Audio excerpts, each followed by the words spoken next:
Welcome back. It is Eric Arnold here on this Saturday afternoon on the 24th of July here in the Sports Barn. This is the Sports Barn, and I'm here to bring you free MLB picks for this Saturday.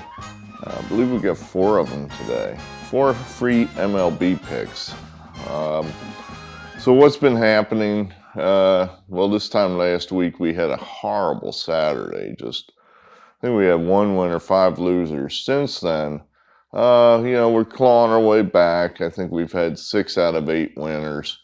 Had a winner last night, which I didn't make a video. That's what I told you people it was going to start happening, that we're just not making videos to give you one pick. It's just not worth my time. So I put it in the comment section of the previous video. We had the Phillies to beat the Braves, the Wheels, Zach Wheeler. Yes, subscriber F, he does lead the league now in wins above replacement. He's more valuable of a player, if you believe in that stat, than Jacob deGrom, who never pitches. So there you have that. Good, hooray. Think we don't have any new subscribers at the moment. So what else is going on here before I get to the 4 picks here for Saturday? Like I said, we missed a couple days. So there's a number of things here that's been in the news.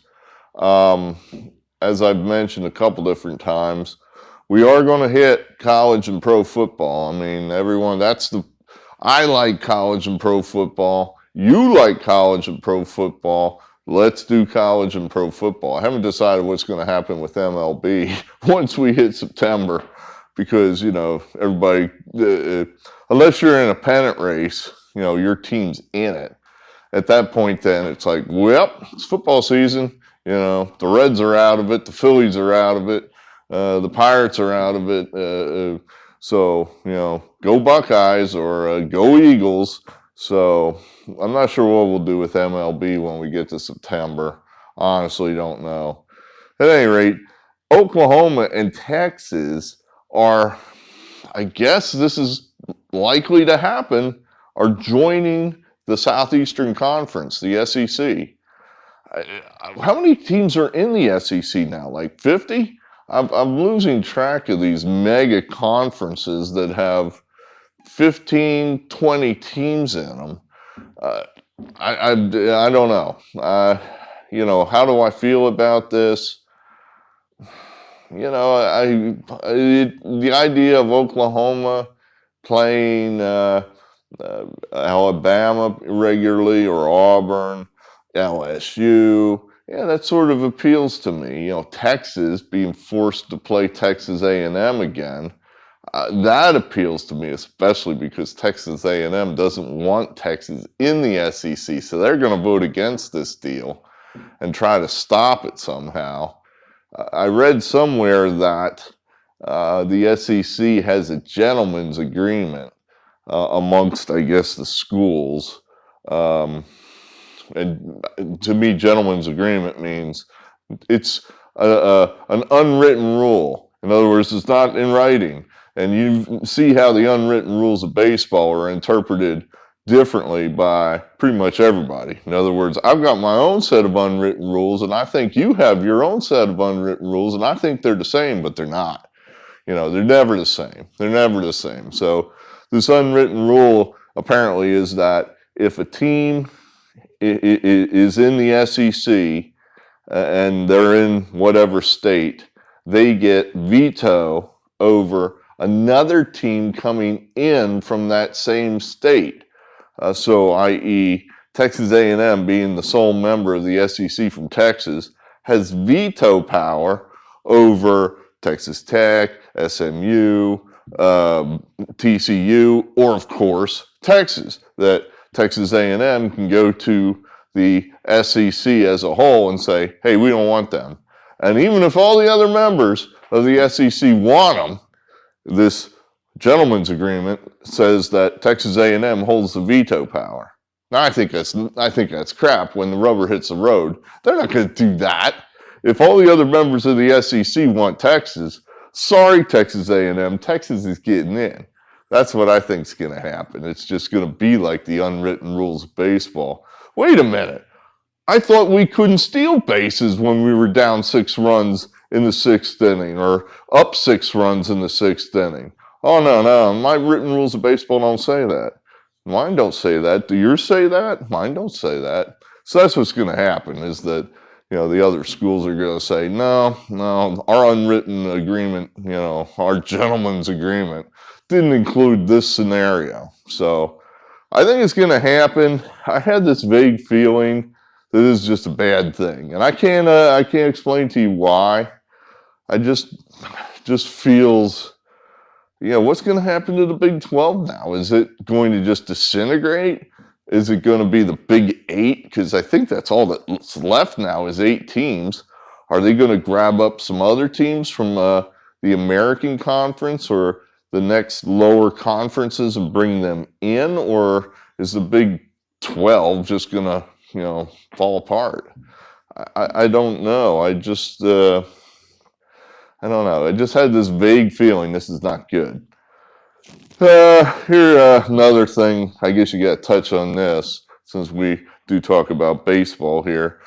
The Guardians, the Cleveland Guardians, that's what they are now, or at least they will be next year. So get your Guardians gear now, I guess. I guess this is official. It's such a vanilla name. I mean, how can you hate it? The Guardians, it's designed, I think, just for that reason. In other words, we don't want people to love this name. We just don't want them to hate it. So they're going to be the Guardians. Whatever, I think it's pretty foolish to be changing the name at all. But hey, check up another scalp, if you will, for the woke crowd. They get another scalp in their belt, knocking off the Indians. Braves, okay. Chicago Blackhawks, okay. Indians, no good. So no more Indians. What else we got here? They're trading Nelson Cruz to Tampa. This is a pretty big move, I think. Nelson Cruz is a guy, I think, that moves the needle. This is a guy that he has a 900 OPS when he's healthy. He's a threat. I mean, this is a guy that can go deep at any moment and any at bat. He hits for a high enough average that 900 OPS in today's game, that's pretty good. That's really pretty good. And he gives that Tampa lineup a lot of credibility. I think Tampa now is probably the favorite, I would think, to make the World Series. It's what are the Astros going to do to answer in response? I'm interested to see there. Will the Red Sox counter with, they've got deep pockets. It seems like they should be able to outspend poor old Tampa. So I don't know what the Red Sox are going to do. But that was interesting there. And then the Tampa turned around and traded Rich Hill. I thought he was a perfect fit in Tampa. So I'm not 100% sure what they're thinking there. Maybe they're just figuring, this guy, he's got injury history. He never pitches more than so many innings a year. We got some miles out of him. Let's sell high. Let's replenish the farm system. I'm sure they gave up some prospects to get Nelson Cruz. So, Cruz out or Cruz in, Hill out, replenish the farm system. Maybe that's what they're thinking there in Tampa.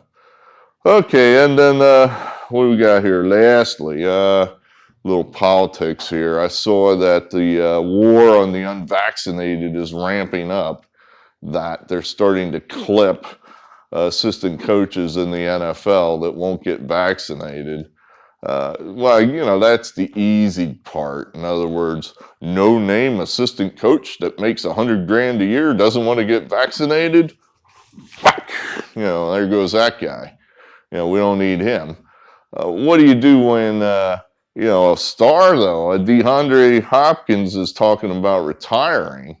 Is the NFL just going to say, yeah, we don't care, DeAndre Hopkins. We don't need you.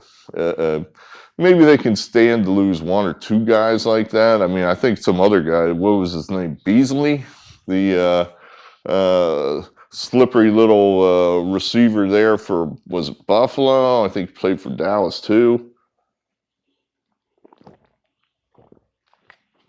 He said he'd retire rather than get vaccinated. You know, nobody's going to miss Cole Beasley except maybe Cole Beasley's wife. But, you know, you start losing some stars. You know, at what point does the NFL then say, well, all right, this is starting to weaken the product. This isn't good.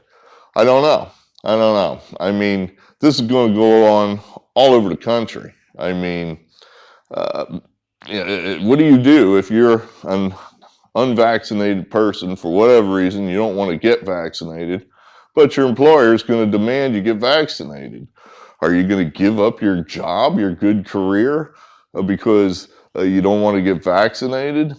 I think, you know, the polls say that my viewpoint is most popular. In other words, the polls say that the majority of Americans say this should be a personal decision, that you should not be forced to get vaccinated. But I don't think that's what's going to happen, man. I don't think that's what's going to happen at all.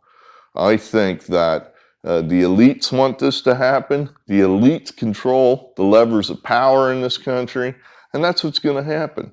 Corporate America, they just want a decision, one way or the other. They really don't, I don't think they really give a shit one way or the other. They just want a decision. And the decision that's coming down from the political power players is, we want you vaccinated.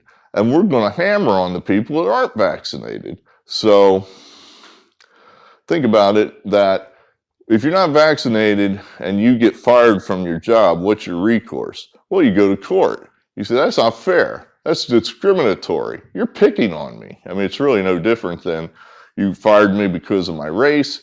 You fired me because of my age, because of my sex. Well, now you're firing me because of a personal health decision.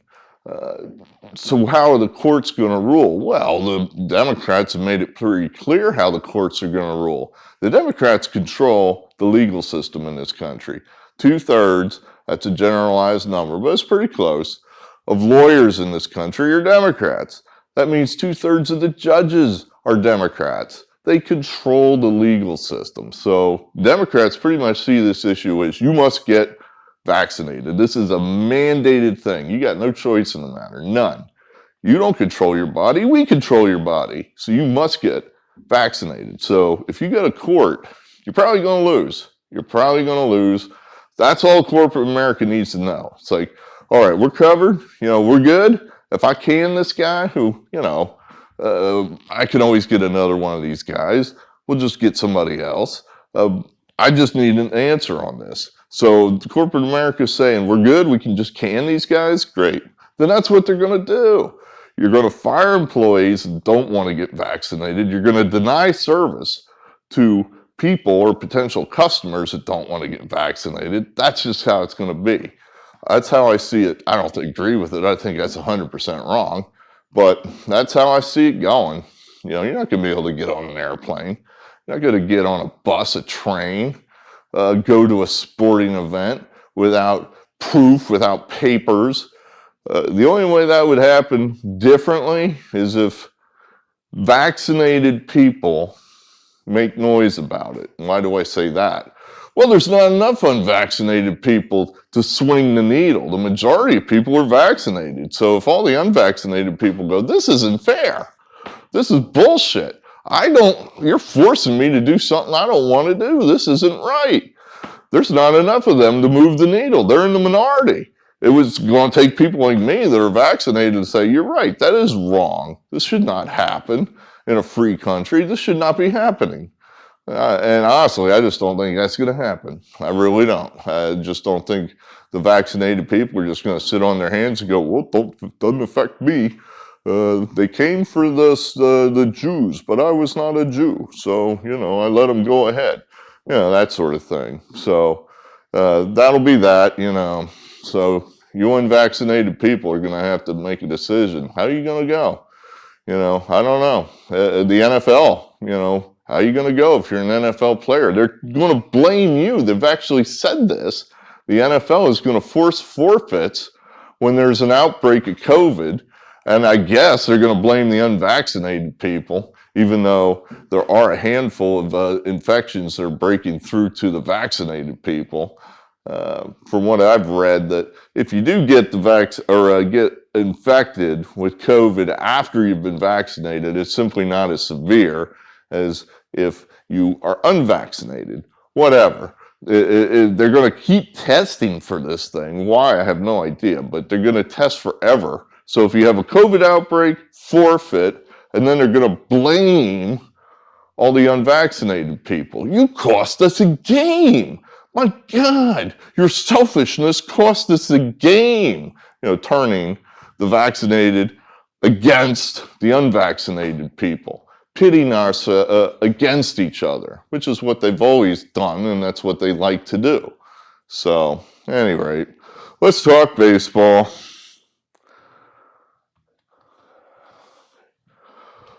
What do we got here? I threw this one on the board. This is kind of a hunch play. This first one. I think the Braves, I keep saying now for maybe the next 6 weeks, we're looking at who's a better team. Who's a better team?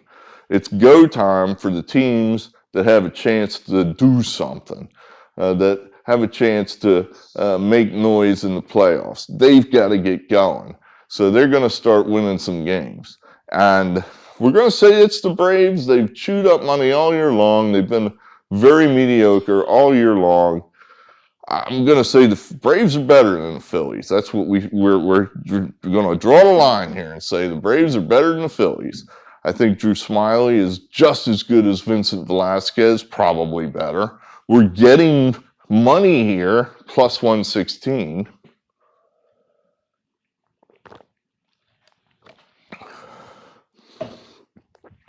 The Braves had a good chance to win last night. They had guys all over the base pass, and they just couldn't get that one big hit.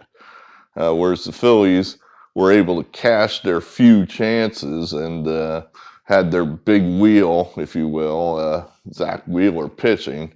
So I think this is a good spot for the Braves. So we'll take them for 1 star.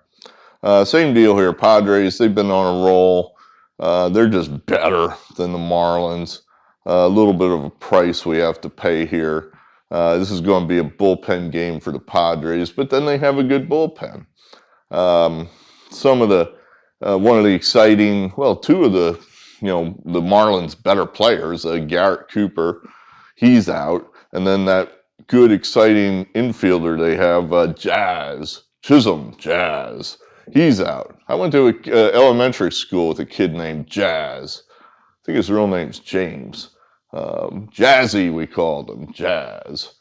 At any rate, we'll take the Padres there. Brewers, this is quite, Christopher Russo says this is going to be a matchup in the World Series. Sure, why not? They could be. Could be. You got 2 aces on the mound tonight. We're going to take the Brewers here again. I think the Brewers have got momentum. Things are spinning a little bit backwards right now for the White Sox. They got all grumpy at the umpires last night and got La Russa and Tim Anderson got kicked out. I don't know. I think it's just going to be more of the same here. The Brewers are, right now everything they're doing works. They brought in Adames from Tampa. He filled a hole for him. He's doing great for him. They just traded, I think, next to nothing to Toronto to get some more offense. This Rowdy Tellez. And he had a couple hits last night. So everything the Brewers are touching right now works. So Brewers are a very good team, and I think we're probably getting more value at 120 with the Brewers at home than the other way around. We'll take the Brewers. And then lastly, we're going to try to hit a sneaky one here. The Mariners historically are a bad team, just a bad team. But this has been their year. These guys are one of the most profitable teams to play all year long. They won last night. They've got their young gun going tonight, this Lucas Gilbert. And they're at home. They're an underdog. I think it's worth a shot. It's worth a shot. I think the A's, they're just a little off this year. You know, that A's team hasn't really hit their stride yet. I don't think their bullpen is good as it normally is. They usually have these killers out there where you get into the late innings and they just shut you down. Well, I mean, you know, when their number 2 gun is Jake Diekman, that's a problem. You know, that's a real problem. Jake Diekman pitched for the Phillies. I know this guy. You know, he was on the Phillies back in the tail end of the golden era. He stank back then, and I don't think he's much better now. He cost them the game last night for the A's. So I think the Mariners, the difference in these two teams is not that great. You can look at them in the standings. They're only like 3-4 games apart. The Mariners are pretty close here to the A's. So at home, getting a price, I think we're going to go ahead and take a crack with the Mariners. All right, so that's what we got there. We like the Brewers the best. Fill in with Braves, Padres, and Mariners. So there you have that. Great, good. That's all we have. Hit the like button. I don't know if there'll be a show tomorrow.